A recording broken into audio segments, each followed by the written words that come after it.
Mais politiquement, dites-nous, hein, aux amis qui nous écoutent, quel a été votre parcours au sein du RPG? Bon, merci, c'est une belle question. Je n'ai pas eu un parcours aussi éclatant ou élogieux, très honnêtement. Peut-être il y a eu beaucoup plus de chance. Moi, je le dis ainsi. Je n'ai pas la prétention de dire que j'ai été un faiseur de roi quant à l'accession du président Alpha Condé au pouvoir. Je ne suis pas un cacique du parti, effectivement. J'ai été plutôt un sympathisant du parti. Et cette sympathie pour le parti a commencé très longtemps. Vous savez, je suis de la Haute-Guinée, c'est le fief du RPG Arc-en-Ciel. Et pour vous dire vrai, nous avons grandi avec le RPG sous nos yeux. Et à l'époque, il y avait cette dichotomie RPG-PUP. Et vous avez tout de suite à faire votre choix, même dans l'enfance. Et moi, je me souviens, mes premières activités au sein du RPG datent de 1991. En 1991, j'étais déjà en 11e année, je m'en souviens. J'ai été tout jeune, d'ailleurs, je ne crois pas si j'avais la majorité à l'époque, mais tout jeune, j'ai été le directeur de campagne du maire, du candidat à la mairie de Cancan, un certain Kaba Kondi. Un certain Kaba Kondi qui était candidat indépendant, qui me prend comme directeur de campagne parce que tout simplement, il était un de mes professeurs, mon professeur de philosophie au lycée 3 avril de Cancan. Et donc, ceci dit, Kaba Kondi sera coopté par le président Alpha Condé donc, en 1991. On était déjà dans les fièvres des réformes constitutionnelles de 91-92, la loi fondamentale. Et du coup, Kaba Condé aussi va m'épauler et m'accrocher à ses épaules. Voilà mes premières activités au sein du RPG, mes premiers pas au sein du RPG. J'ai été initié par M. Kaba Condé, qui deviendra par la suite maire d'ailleurs de Cancan, et qui m'initiera à la politique. Et donc, je continuerai mon petit bonhomme de chemin en tant que sympathisant du parti, mais aussi à un moment donné, en tant que grand défenseur des idéaux du parti et même du positionnement du parti. Parce qu'à un moment donné, on m'a surnommé ici, c'est vrai que la modestie oblige, je n'aime pas trop en parler, mais on m'a surnommé la plume du RPG.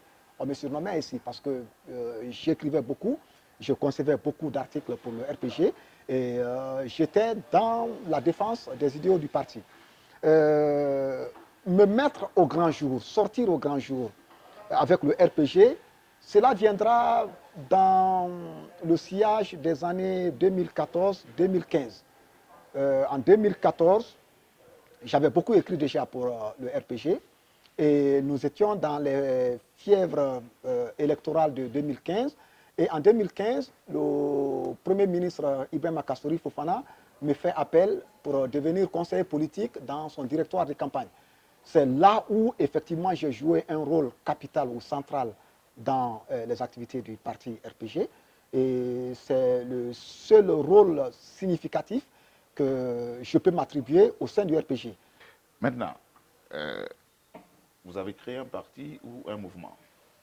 D'abord, un mouvement qui s'est transformé en parti politique. Alors, dites-nous quel a été votre cheminement, le cheminement qui vous a amené jusqu'à la création du parti. Bon, donc en 2010 déjà, la Guinée va connaître donc ses premières grandes élections multipartites, en tout cas post-Lansana Conté. Et moi, je mets tout de suite en place un mouvement que nous avions appelé à l'époque le CODIAC, le Comité de défense des idéaux d'Alpha Condé. Un mouvement qui est né à Cancan, parce que j'étais rentré et je servais à Cancan au sein d'une institution, dans institution de protection de l'enfance. Et ce mouvement fera son petit bonhomme de chemin. Le mouvement était parrainé à l'époque par une certaine Adja Nantou Chérif, qui était la coordinatrice du RPG Arc-en-Ciel, et par les autorités locales du RPG à Cancan. 2010, je fais la connaissance de Malik Condé, le jeune frère du président, qui va me demander de l'aider à concevoir le programme de société du parti RPG dans son volet éducation. avec toute une équipe bien sûr. Nous allons nous atteler à cette rédaction. Et malheureusement, une semaine avant l'investiture du président, le 21 décembre 2010, Malik Kondé décède. Et Malik Kondé, c'était mon mentor. Donc, je suis orphelin de mon mentor. Et coïncidence ou ironie du sort, j'obtiens un nouveau contrat, cette fois-ci entre le Cameroun et le Tchad, parce que nous servions dans les zones frontalières pour protéger les réfugiés. Je repars donc en mission ou en service en Afrique centrale et le président Alpha Condé s'installe à mon insu. Il installe son gouvernement, il commence ses premières réformes et un jour, je reçois un coup de fil du ministre de l'Éducation de l'époque qui ne me connaissait pas et qui avait entendu parler de moi et qui me demandait si je pouvais revenir servir le pays parce qu'on peut avoir besoin de moi. Donc de tractation en tractation, le dévolu est tombé sur le programme sectoriel de l'éducation qui me sera donc qui me sera donné donc en septembre 2011. Si j'ai bonne mémoire, en septembre 2011, j'obtiens le décret me nommant à la tête du programme sectoriel de l'éducation. Vous amène à créer un parti politique, votre cheminement, au-delà de tout ça? D'abord, j'ai fait très tôt, j'ai exercé très tôt l'activité politique, comme je l'ai dit, depuis ma 11e année, donc en 1991. Étant venu à la tête de ce programme, nous étions astreints à un devoir de réserve, comme tout fonctionnaire du système des Nations Unies ou des institutions internationales. Mais ce qui ne m'a pas empêché de continuer à entretenir le mouvement que j'avais créé en 2010 pour accompagner le président Alpha Condé. Et donc, dès que je suis entré au gouvernement en tant que ministre, un ministère est une fonction politique par essence. Donc, j'avais obtenu ma liberté d'action. Je m'étais défait donc du devoir de réserve auquel j'étais astreint par les institutions internationales. C'est ainsi que je reverrai donc les objectifs de ce mouvement. Au lieu que ce mouvement soit un simple mouvement de soutien au président Alpha Condé, nous avons voulu en faire un embryon de parti politique. Et c'est ce mouvement qui s'est transformé dans nos mains en mouvement Génération Debout. Un mouvement donc qui a commencé en 2016. En 2017, les premières difficultés de collaboration commencent avec le président de la République.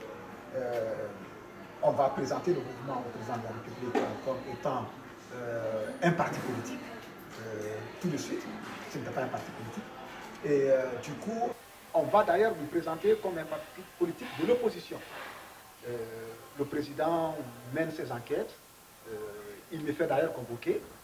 J'ai été l'un des rares ministres à avoir été convoqué et à passer devant un comité d'interrogatoire. Je passe devant un comité d'interrogatoire. On me cuisine, vous me permettez le terme, on me cuisine avec des questions comme quoi je suis un opposant dans le gouvernement, j'ai créé un parti politique, je veux m'opposer au président de la République. Bon, chose que je ne comprenais pas parce que moi, j'étais fort de l'article 10 de notre Constitution qui donne la liberté d'association à chaque Guinéen. Et fort de cet article, je ne comprenais pas l'acharnement de mes propres collaborateurs sur moi pour des questions de mouvement. Et du coup, ce qui devait arriver, arriva. Le divorce arrivera avec le président un 23 août 2017. Et voilà. Et puisque ce mouvement était antérieur à ma rentrée au gouvernement, le mouvement s'est poursuivi pendant mon séjour au gouvernement. Il n'y avait pas de logique à ce que j'abandonne le mouvement après le gouvernement. Et donc, j'ai continué le mouvement qui est devenu aujourd'hui le parti Guinée. Ok, ce parti, de vous à moi, ce parti créé est-il un parti de gauche ou de droite? Le parti Guinée Debout est tout de suite un parti de gauche. Parti de gauche. Siaka Bari a toujours été un gauchiste assumé. Personnellement, j'ai été marqué par les idéologies de gauche. Personnellement, j'ai même combattu à des moments donnés les idéologies de droite. Et je suis de ceux qui croient, comme Fayard le dit d'ailleurs dans son ouvrage, que que la situation de crise est une situation structurelle pour le libéralisme. Le libéralisme ne peut induire que des crises. Je suis convaincu de cela. Et donc, du coup, le parti s'est positionné, depuis qu'il était mouvement, comme un parti de gauche. Un mouvement de gauche. Un mouvement de gauche. Ok. Jusqu'à aujourd'hui, nous sommes un parti de gauche. Ok. Vous irez aux législatives. Oui, vous irez aux législatives. Donc, je suppose que vous irez aux législatives et que vous irez aussi à la présidentielle 2020. Nous ambitionnons d'être à la présidentielle aussi. Sous quelle forme? Eh bien, sous la forme d'un parti politique. Nous sommes déjà un parti politique. Je sais, vous êtes un parti politique. Et comment nous sommes devenus un parti politique? Parce que cette explication aussi en vaut la peine. En 2018, nous avons reçu l'adhésion de 3 partis dans le mouvement, parce que le mouvement devenait de plus en plus une alliance politique. C'était une alliance de jeunes ONG, de jeunes mouvements juvéniles, de partis politiques et même de mouvements de la société civile, le mouvement Génération Debout. Donc c'était devenu un fourre-tout.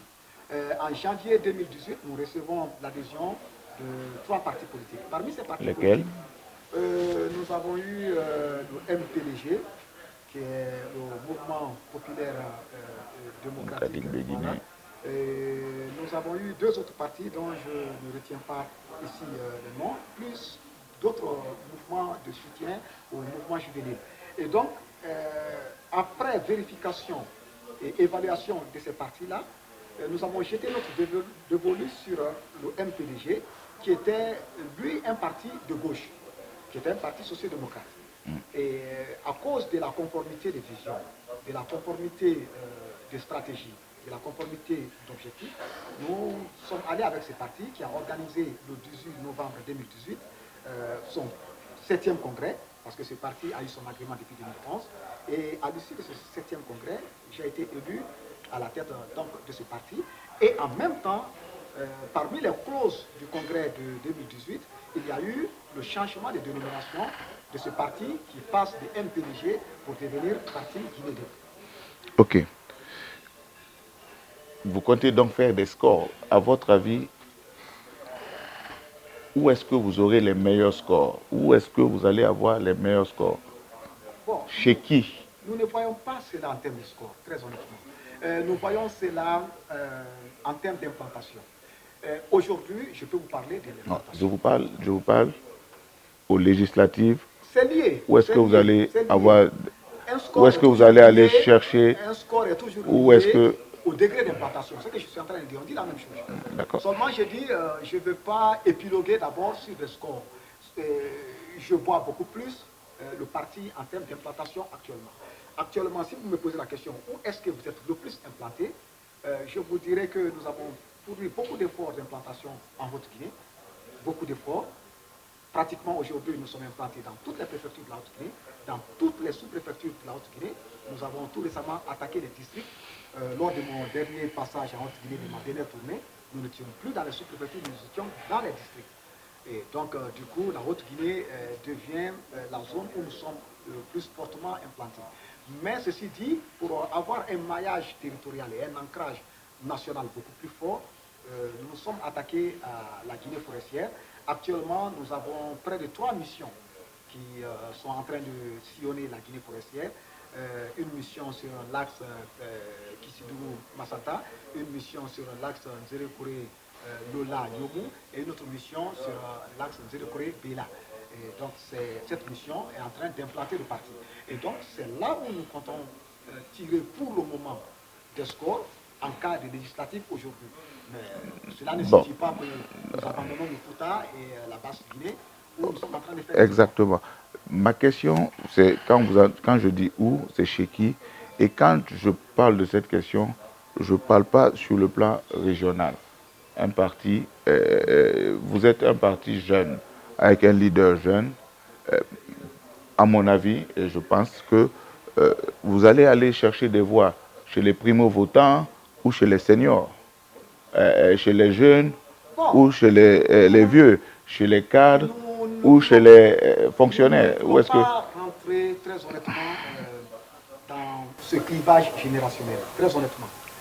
Nous sommes un parti jeune, c'est vrai, qui prône des valeurs novatrices, des valeurs modernes, beaucoup plus accessibles à la jeunesse, on est d'accord.